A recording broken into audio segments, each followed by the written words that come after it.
বর্ধমানে সমস্ত ক্লাব আমার টাকায় চলে, এমন কোনো ক্লাব নেই আমার টাকায় চলে না। 4 তারিখের পর হিসেব হবে।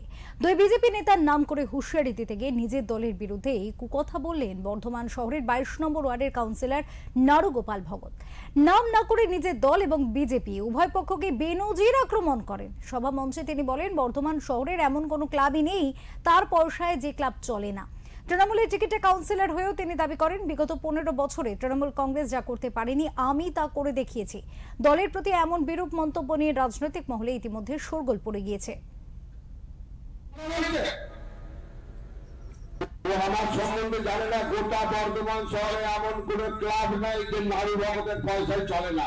দাদার সঙ্গে আমরা দেখা করতে আসে, সেই নিয়ে তার কথা বলেছে, ওকে সাবধান করে দিচ্ছি, কথাবার্তা সংযত করে বলবে। তৃণমূল কংগ্রেস চুপ আছে বলে এটা ভাবার কোনো অবকাশ নাই। 4 তারিখের পর আমরা জবাব দেবো রাজনৈতিক ভাবে। কল্যাণবাদীকে আর এখানে মঙ্গলকে, মঙ্গল ভৌমিক তো আমাকে 2000 টাকা চাওয়ান্ন, সে কথা বলছে।